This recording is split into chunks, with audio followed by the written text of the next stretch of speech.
The Wrekin Hill, Shropshire. The summit's over 1,000 feet. Down there's the historic market town of Wellington. Wellington is rated higher than the national average for levels of social and economic deprivation.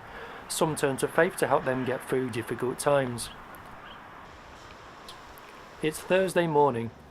The Stitch in Time group meet regularly in church to make dresses for the premature baby unit at the Telford Hospital and morphine syringe driver bags for the local Severn Hospice. This campaign was initiated by Molly and they have nothing but praise for her. Yeah, she is vivacious, she is deeply spiritual, she is fun, and she's a friend. She's lovely. In the evening, Molly prepares to lead a service of remembrance open to anyone in the area. Some only attend this service never to be seen again, but Molly is okay with this.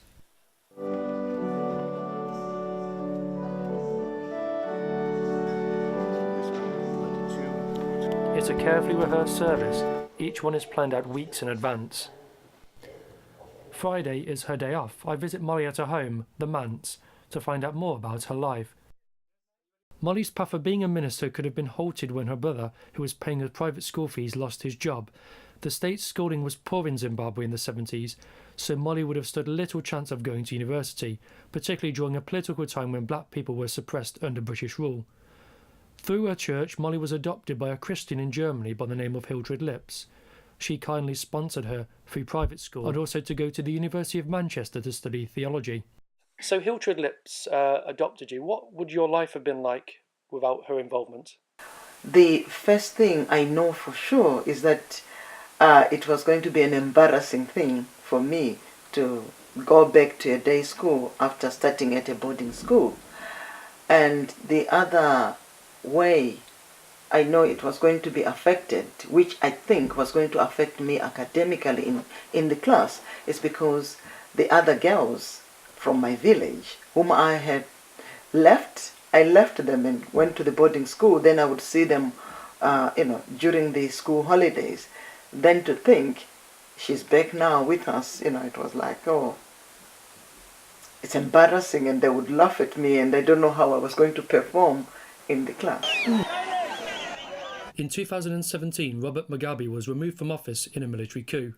Here people in Zimbabwe are celebrating black people who were offered freedom from British rule when he came to power as president in 1980. What are Molly's reflections on Mugabe? He was a ruthless man. He persecuted anyone he could, or anyone who wanted to throw him out of power. Yeah.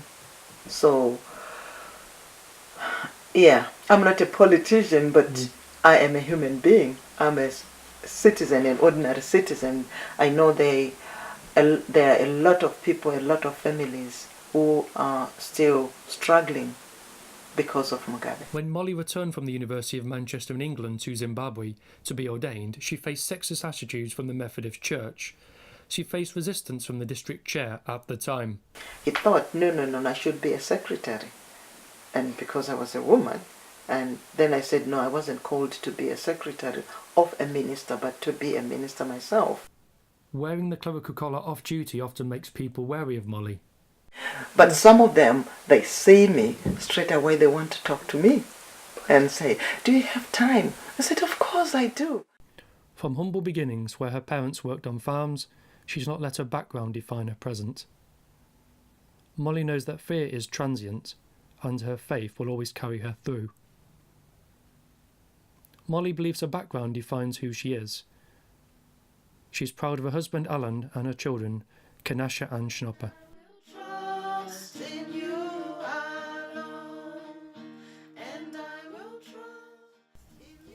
The family spends some of their free time singing hymns.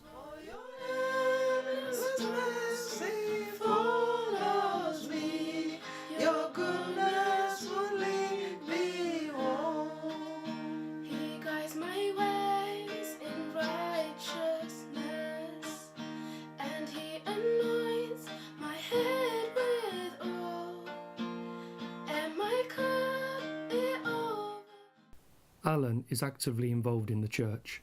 and I'm one of the leaders with the youth, Emmaus. And back home here, we have a lot of fun.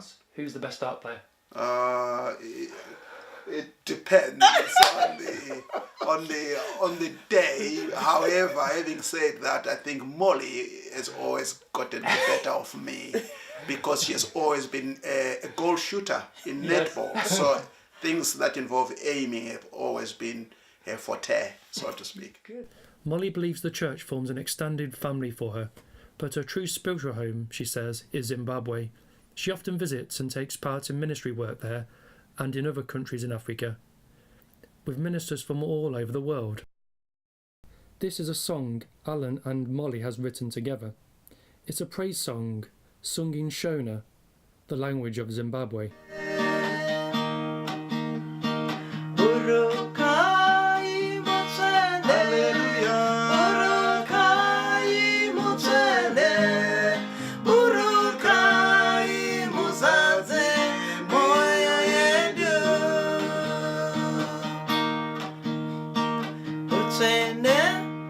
When you mambo utene, when you marry. According to Molly, all religions are striving to answer the same questions about what it is to be human. She will continue to provide a place for people to seek comfort, to take part in worship through the good and the not so good times. Molly says her future is in the hands of God, and it's his decision to move her on in the future, possibly in the UK or overseas.